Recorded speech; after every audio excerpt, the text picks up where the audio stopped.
அதிமுக வெளியிட்டுள்ள அந்த தேர்தல் அறிக்கையில் 297 வாக்குறுதிகள் வழங்கப்பட்டிருக்கிறது. இதில் முதலாவதாக அரிசி ரேஷன் அட்டைதாரர்களுக்கு இலவசமாக ஒரு ஃப்ரிட்ஜ் குளிர் பதன பெட்டி வழங்கப்படும் என வாக்குறுதி அளிக்கப்பட்டிருக்கிறது.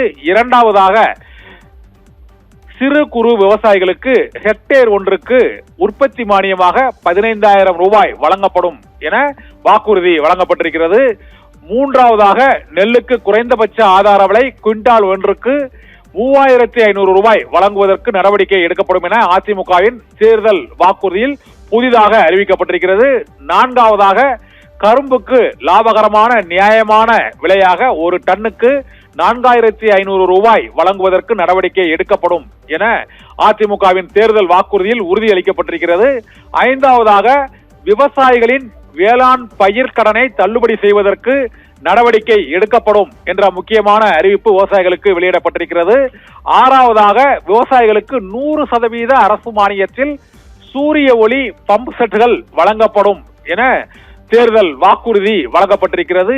ஏழாவதாக இயற்கை வேளாண் விஞ்ஞானி நம்மாழ்வார் பெயரில் வேளாண் கல்வி மையங்கள் மாநிலம் முழுவதும் உருவாக்கப்படும் என்ற வாக்குறுதி வழங்கப்பட்டிருக்கிறது. எட்டாவதாக விலையில்லா கறவை மாடுகள் ஆடுகள் வழங்கும் திட்டம் மீண்டும் செயல்படுத்தப்படும் என்ற வாக்குறுதி வழங்கப்பட்டிருக்கிறது. இதற்கு 2 லட்சம் ரூபாய் பயனாளிகளுக்கு வழங்கப்படும் என்றும் தேர்தல் வாக்குறுதியில் தெரிவிக்கப்பட்டிருக்கிறது. ஒன்பதாவதாக மீனவர்களுக்கு விபத்து கால காப்பீடாக 25 லட்சம் ரூபாய் வழங்கப்படும் என்ற தேர்தல் வாக்குறுதியும் வழங்கப்பட்டிருக்கிறது.